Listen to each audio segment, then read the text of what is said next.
All right, I'm gonna turn off this game. I'll figure it out later. Okay. No distractions. Full focus. Full focus. All right. 3, 2, 1.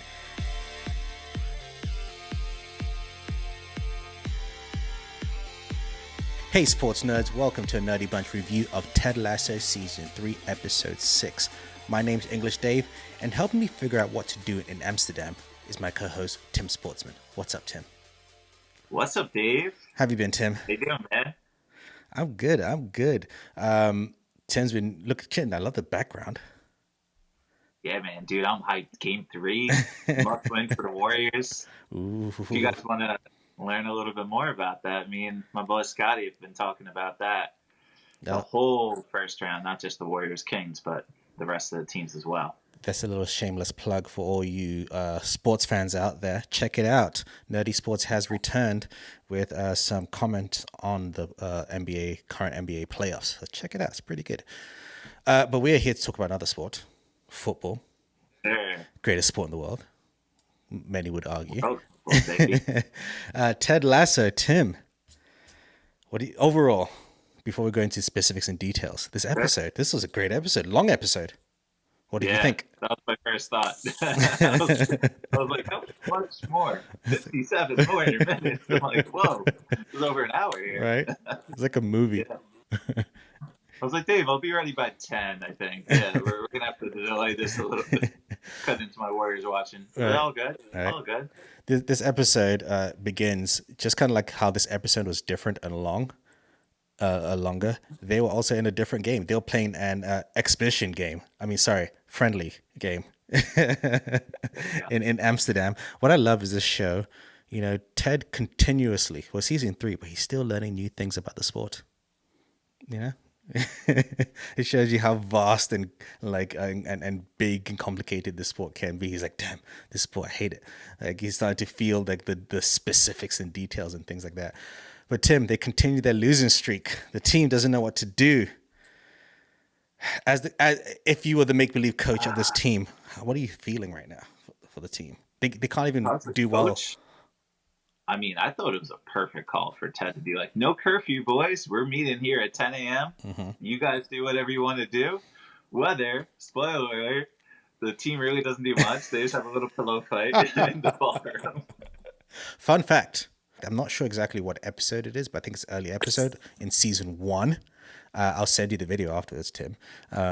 There's a clip of when Ted's saying to the team, what do you want to do? Do you want to go out or do you want to have a pillow fight? And they all laugh at him for the pillow fight. And he's like, well, I'm telling you, one pillow fight and you guys will love it. So it's a great callback to season 1.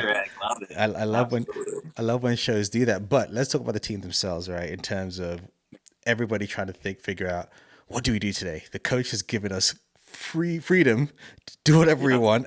And it's always the case, right? What I liked about that is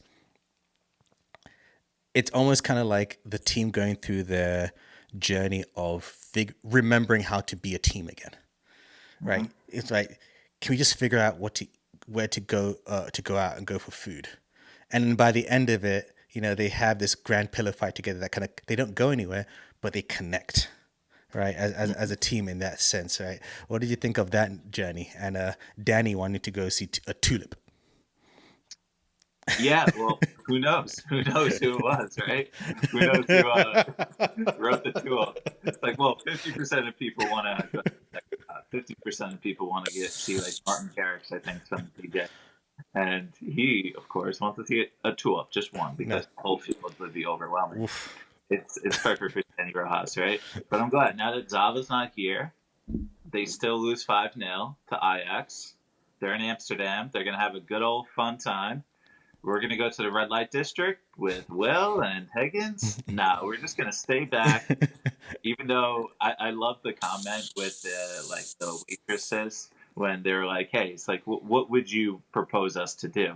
And they're like, well, would you rather watch 2 people have sex who are absolutely exhausted, or would you rather go to a club and maybe have sex of your own? You know, have a little fun night. I love the continuous running joke of like, what do they call you? They call me Van Damme. Yes. I love that he's still going by Van Damme. But hey, Yeah, and and she was like, nah, nah, don't do that. and at the end of it, he's like, "But imagine the sex party, though, right?" And everyone's just like, "Dude, we've like." Yeah, he still did it at the end when they're in the bus. Like, oh, what would the sex party be like? I'm curious. But But yeah, just like you're saying, this is exactly what they needed, though. And mhm. Ted unlocked it, and Beard knew this would be good for Ted. And I Yes, think, I love that he said that. yeah, Even better it for was you. perfect for Ted. It was exactly what he needed. Before we go to Ted, though, I want to stick to Sure. the teammates. Yeah. The two teammates who don't partake in the event. We'll go to the first teammate who's like makes an excuse. He doesn't want to stay, and that's Colin. We get a lot more on Colin's narrative. We've been speculating about this for a while now in terms of how will it happen. What will happen? Will Trent tell anybody, or how will Trent react to it? And we got what you and I kind of proposed last week, that we came to the conclusion that, you know what, no, we like Trent. He's a good person. He's not going to do anything bad. And we started talking about, well, maybe Trent is gay, and we got this confirmation of it today. But what I liked about this narrative, it wasn't necessarily Colin trying to hide himself from everybody. Colin has this conversation with Trent saying that, he has his work life and he has his personal life, and he feels he has to keep these two separate because not necessarily that he's trying to hide the fact that he's gay. It's just that this kind of world that he's in, he doesn't want to be like a spokesperson. He doesn't want that extra attention. Even when there's the bar, he's like, "Do you know who I am?" He doesn't want people to. He just wants to be, like he says, he just wants to be to kiss his fella the same way the other guys get to kiss their girls after a win, and not make Yep. a big deal about this. So what do you think of how kind of Trent approached this whole narrative, and Colin kind of reciprocating to the conversation together? Well, as we spoke about a few other podcasts ago, I felt Trent was too nice of a guy and too open minded to create some drama with this. And it makes total sense to be this, you're in this macho, masculine profession where the guys, of course, they're literally negotiating, like, are we going to like go to this sex shop or whatever? And like, of course, it may feel uncomfortable. You're not around those guys, or you're not like relating to those guys in that way. Like, Mm-hmm. they're all, yeah, let's see some tits and ass and all that kind of stuff. So, from a Colin perspective, he doesn't want to be a spokesman. He just wants freedom. He just wants to be able to be himself and be comfortable in his own skin and for everybody to accept him. And I think he's probably overthinking it. I'm sure the rest of his team, and I'm sure he'll get there, maybe next episode. But I think the rest of his team will just be super open minded about it. Be like, yeah, of course. Maybe they already knew, right? And that's what happens with everything in life. Me personally, I can't fully relate to it, of course. But growing up in high school, one of my best friends is gay, and it was always like, I don't know, it was a very difficult conversation, right?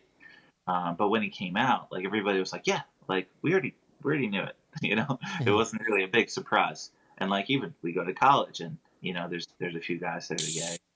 Maybe more people we didn't even know because Mm-hmm. they didn't want to like open up and be honest about it. But when you're this like sports figure, when you're out there and everybody knows your name, even if you're like this bench player, you're still like a notable piece of the puzzle of this club. Um, you don't want extra attention, or he probably just doesn't want like the attention to be about that. Yeah, Maybe he exactly, wants exactly. the attention to be about being a good footballer, being a good teammate. I don't want to be the gay footballer. Mm-hmm. And Mm-hmm. but I'm really proud of Trent and how that came out.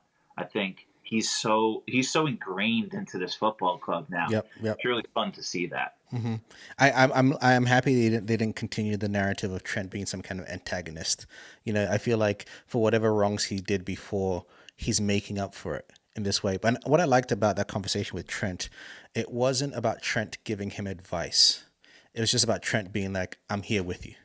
Yeah. I see you and I'm here with you." Trent even talks to him about like, it was tough for me. I can't imagine how tough it is for you. He sees that difference. Like you say, this is a football player in this world where it's very macho. Even in our real world, it's very few sports players, football players have come out as gay in history. It's very few. In fact, sports is one of those last vestiges of the social places where it doesn't seem as accepting yet openly, Yeah. and I and can and see that. and I like that it's more about that than Colin being like, oh, I'm scared to tell anyone that I'm gay. It's just he's just like you said, like we said, it's just he just wants to be a part of his life, not his life. He talks about his two halves of his life. He's living this double life. He just wants to be a whole, as opposed to living two lives. I wonder what was that drink that he wanted to get. He gets at the end, the vanilla You want to know vodka? vanilla No, we don't. vodka. Let me just get a beer. And then the whole scene where he like wanted to leave, he's like, "Oh, this must be this is the spot." It's like, Yeah, yeah, yeah, no. I already knew. It's okay. yeah. Like, I came here to support you. I didn't come here to out you, catch you. He's like, "How did you know?" It's like, well, he had a cool little line about like being this nice little reporter. Like incriminating evidence. He's like, "Nah, I saw you kissing a guy like Yeah. at Sam's restaurant." And it's also, in terms of just from a writing standpoint, it's a brilliant way to remind the audience of how much time has passed. Because for us, it was like 3 weeks ago, a couple of, not many episodes, but he said, I saw you a couple of months ago. Yeah. So and it shows that he's been holding on to this for months, and it shows his character. I didn't tell anybody. I've known for a long time, and I made sure not to tell anyone. I'm not here to berate you or anything. I'm just here to support you. Another team member that didn't go, but this wasn't by choice. It's because Roy's like, "Oi, no curfew for you." Yeah. Was Jamie. No days off. No days off. However, Roy comes to regret that decision. He didn't I expect. don't know. Maybe he doesn't regret it. No, I'm just talking about like initially, right? Because he didn't expect course. Jamie to be so into it and have this historical like knowledge of Amsterdam. Yeah. What do you think of? You don't know Amsterdam? You've never been to Amsterdam? It's like, come on, man. This bridge was in all these movies, and he knows all these things about it. They I put lost my virginity here to a hooker. It's like, that must be traumatizing. Oh, for her? No, she enjoyed it. She enjoyed it. Like, no, for you. Oh, never really think about it. And I like that because it also went to places that you don't expect. Like Roy can't ride a bike, but I love his reasoning because he's granddad. What do you think of that? That was the best. I was dying. good. That's exactly what I did. And that's what this show gives me. Like, my day was fine. It was up and down. I needed a nice lift. I was like, I don't really feel like watching it tonight. But I'm like, no, this is exactly what I need. And once that scene came, it's so funny. Like, all right. They kind of, he learns a little too quick, but then he crashes at the end. So yes, I love that, which was good. Yeah. But there's the whole struggling and like he's shaking, stabilizing it. And just for like a grown man, especially Roy Kent of all people, this macho, like rugged, like I give no fucks guy, like can't ride a bike, and the guy who lent them the bikes or rented the bike to them just like laughs with Jamie. Like, this guy can't ride a bike, but he admits to himself in the best Roy Kent fashion that he's like, you know what? I think it would be better for me. My granddad would want me to learn how to ride a bike. I shouldn't be afraid of it. I should go, conquer my fears and make it happen. And for Jamie and Roy to bond, and for Jamie to finally teach Roy something while Roy's been training him, and Jamie's all for it. Like, he was doing cartwheels over the bridge. It was so He's excited. Fun. Let's go find a fucking windmill. Yeah. He's like, everything's fake. Windmills are fake.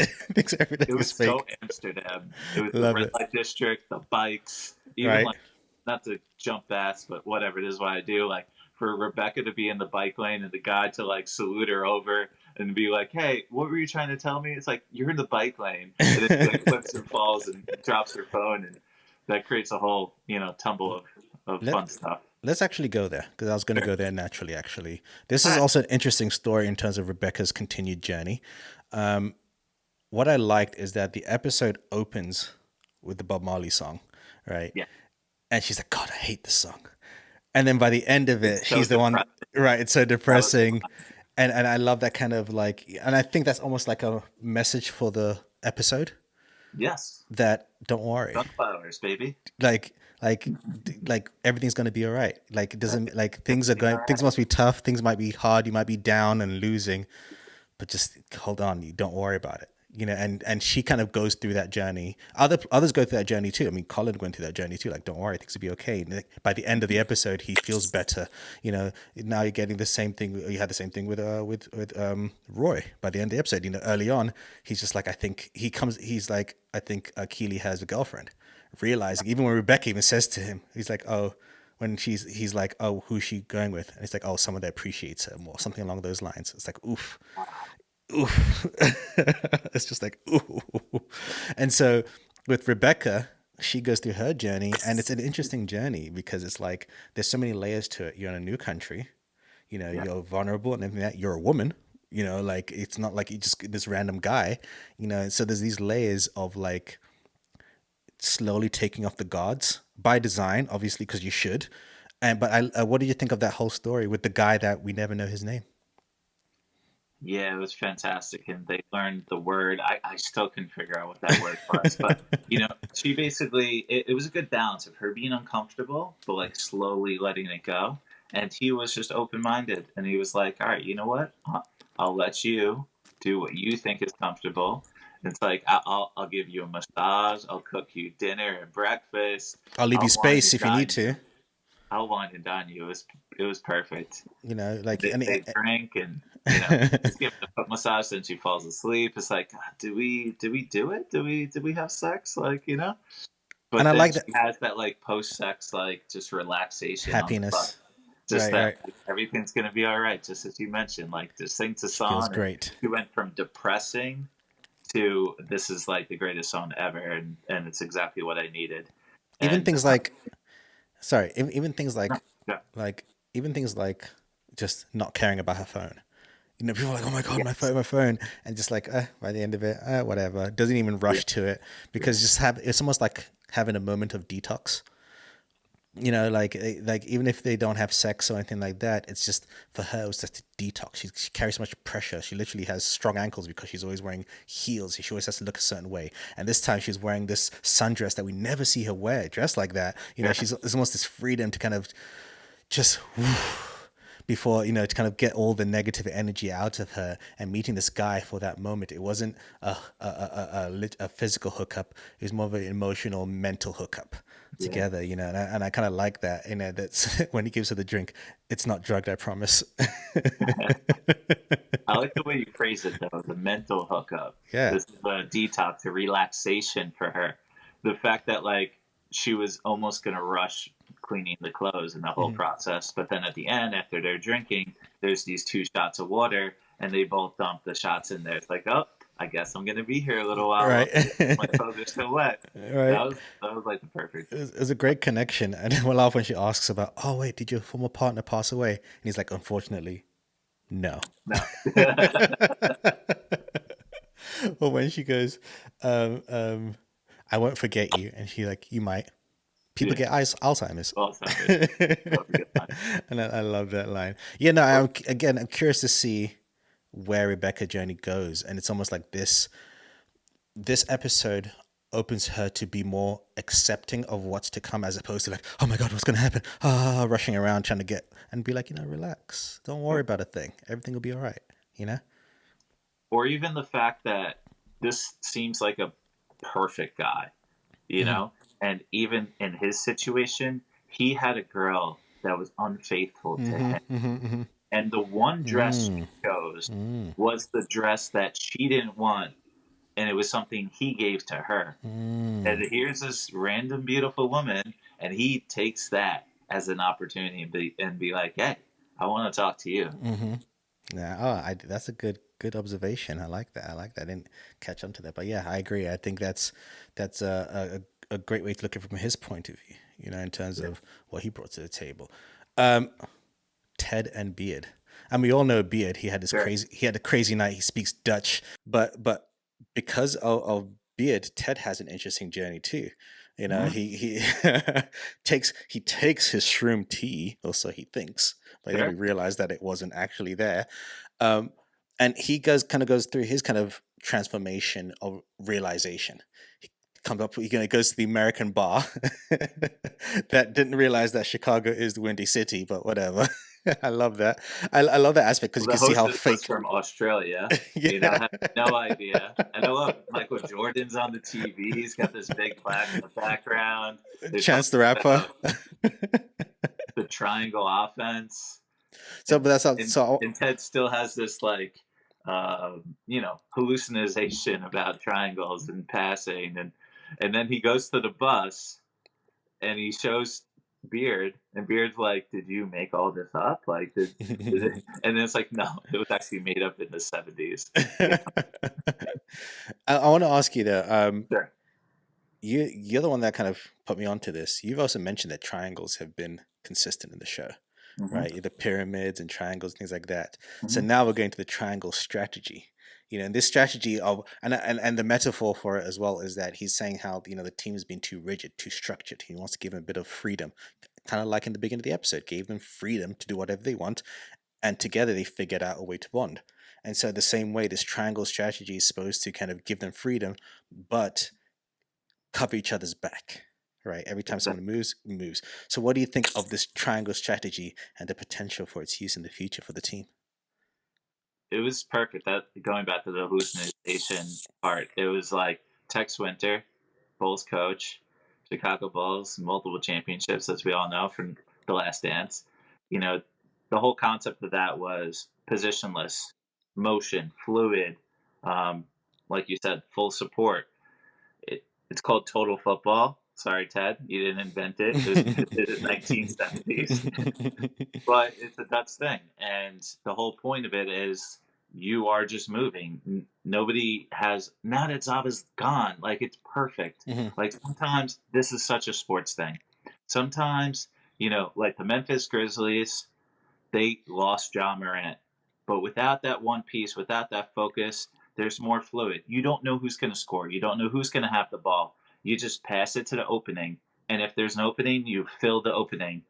They're gonna Whether they are gonna get like a new coach, whether what's his name, Nate, of course, dude. What an hour episode and no Nate. So No, we anyway, see whether Nate. Nate, what We see Nate. was he? No, I didn't see. in Ted's hallucination, he sees Nate as Oh, the waitress. I didn't catch that. Oh my Yeah, god. when he's hallucinating, like Nate is one of the waitresses walks past him. Oh my god. That's so. I didn't catch that. I was mesmerized by the end when he's dealing with the ketchup bottles and the Oh, mustard bottles and like doing this whole like motion offense here. and then Yeah, the basically, waiter's the like, "What team's is he gonna have doing?" more freedom. The team's gonna have more freedom. They're gonna have beautiful spacing, and they're not gonna overthink. And that's No. the point. Hmm. Like they're not gonna be sitting there figuring out, oh, how can we get it to Zava? Maybe Jamie's gonna get a lot of passes. Maybe he's gonna get a lot of shots. It doesn't matter. I mean, he's Whoever training. scores. We just need to win. He's definitely training. Isaac's a good captain though. Hmm. He's wild. Hmm. That's a wild man. But No, no. Hey, he's adamant about the team making the decision unanimously. I Everyone has like got that. unless we start again, we're not going anywhere until we all agree, Yeah. which I do like. Did they even eat? I don't know. Did Did they they eat? even eat anything? We should eat That's what Dutch food, happens when you overthink things and you debate things. You end up being, analysis by paralysis. right? You Exactly, do not. exactly. And that's the whole point of this. From a sports perspective, I think they're going to do so much better without Hmm. Zava. Hmm. Hmm. It's a fun team. Yep. It's like the Nets. They almost won tonight, but anyway, long story short, they And didn't. one of the smaller stories, which is still funny though, was the Higgins and Will narrative, Yeah. where Higgins telling everyone, "Yeah, we're going to the red light district where Will is going to become a man," and everyone's thinking he's going to go to some sex thing, not realizing he's actually reminding us that he's a fan of jazz, which has been a consistent in the show. We've seen him play the bass before, so that's why when he gets to play the bass later, it made sense. It didn't feel out of place, and I love that. But I love that we're finally getting a little bit with Will. Will's always been kind of like background, but we don't really get more with him. We don't get too much, but at least he gets more screen time, and he ends up having a threesome by the end of it, even though we don't see it. But Did he have it? I He was mean, offered it. he said I was offered it. He doesn't say Yeah. he didn't. He said no. He seemed interested in the He lady at seemed least. excited too. He definitely Exactly. seemed like, I had a fun night. I thought the fun part of that whole Higgins situation was when he goes on stage and they play the songs called "Let's Get Lost." and I felt like that was such a synopsis of the Ah, episode. nice. Everybody kind of gets lost, and they have this Hmm. freedom, and it's a very joyful. It reminded me of that hallucination um, episode, the one I kind of didn't like that you loved. Oh, with The like post Beard After beard. Hours. Yeah. Yeah, yeah, yeah. Hmm. And that like ogre like hunting him down, and it just had this like freedom where Mm-hmm. nothing specifically changed, but everybody explored themselves and Hmm. figured out like more about themselves. Mm. Even Higgins like just had a nice fun time at Prince Hendricks, the little jazz club, but that's his sanctuary. That's where he goes to have fun. And not just that, but also helping Will find an appreciation for jazz, right? When he's trying to tell Will's like, no, no, no, no, and just super into it instantly. It's just so like that must have made Higgins feel better by the end of it. Couple of moments aside, we don't get much Keely, but she went away to Norway with Jack to see the Mm. Northern Lights. It might not be just a little fling thing here. Interesting. Well, they're a good fit, as we Yeah, said last episode. I love them yeah, together. yeah. So we'll But see where seeing that. Roy, seeing his like, ugh, disgust. That's why he takes out everything on Jamie, but he opens up and he shares about it. It's perfect. Like he's like, yeah, sorry, Jamie. Like I just take out my frustrations on. I love that he admits to himself. Yeah, I kind of like that. This is a pretend game. You're a pretend person. It's a pretend job. yeah. I love And then the guy's trying to take a selfie with him. He just walks off. that. And then he sees the Zaba poster. He's just punching it Yeah, I love that. like Nate with the belief sign. Oh my goodness! No, I think this was a great episode. I find it funny. Did Ted ever get a burger? He just got fries. He got a Freedom. pyramid of onion rings and French fries.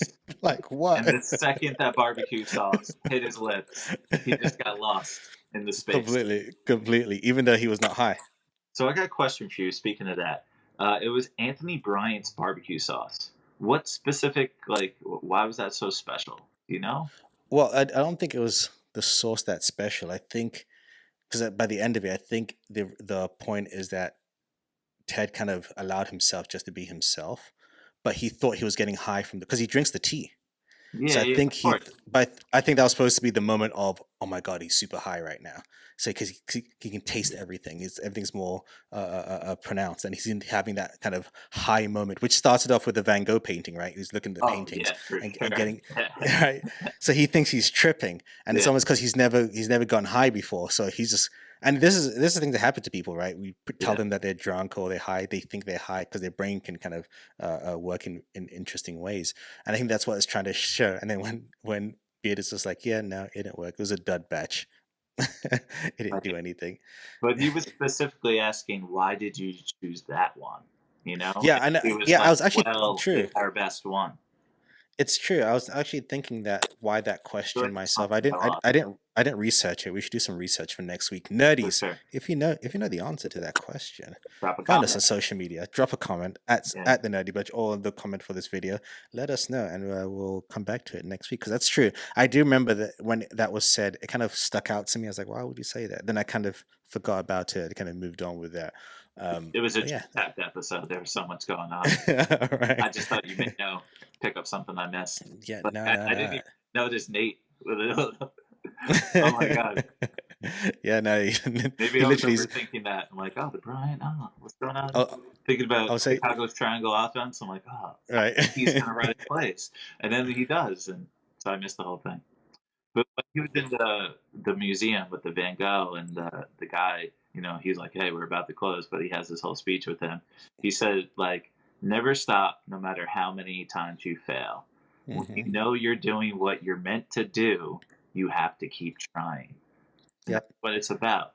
We're questioning this whole time, is Ted going to go back to the United States? Is he going to really be invested with this team? Just keep trying. Hmm. Doesn't matter Hmm. about the result. They're going to win eventually. I think so. They're middle of the I, I, pack. I I mean, they'll definitely find success, whatever that looks like, right? I think That's true. they'll find their success, and I like the Van Gogh metaphor because real world Van Gogh, we know that he was very depressed, famously cut off his own ear and things like that. But like the museum curator said, his work was still capturing beauty. For someone who's going through so much depression and negativity, and Van Gogh wasn't, he was like poor and penniless in his life. His paintings became big deal after the fact. But so for someone who's going through so much negativity and darkness to create such beauty, and focus on that beauty. And I love that he talked about, like, he just never, it showcases that no matter how bad things were, he never gave up. And no matter how many failures you get, just keep going. And I love that. Anything else about this episode? No, I mean, for me, the water shots were hilarious. Seeing Roy try to ride a bike and Jamie stabilizing was absolutely hilarious too. The whole, like, they were trying to figure out what restaurant to go to. Mm-hmm. Ted, of course, wants to go to this American restaurant, and Coach Beard's like, "How many stars?" 2.7. It's like, I think we could do better. Do better than that. What did you nerdies think of this episode? What do you think of these characters' journeys, and where do you think they're going next? Will the team win their next game? What's going to happen with Nate? What's going to happen with Keely? What's going to happen with all these characters? What's Rebecca's future look like? She's had her future read to her. How much of it will come true, and in what way? We shall hopefully be finding out the next few episodes. Find us on social media at The Nerdy Bunch. Thank you, Tim. Thank you, Dave. And don't forget, sports fans, check out Nerdy Sports, which is on the same podcast network as this. And Tim and Scott are currently talking about the NBA playoffs. So check that out. They've released 2 episodes, but I'm sure there'll be a lot more. So keep an eye on for those. My name's English Dave, and this has been a Nerdy Bunch presentation of Ted Lasso Season 3, Episode 6 review. And as always, Tim, keep it nerdy. Peace.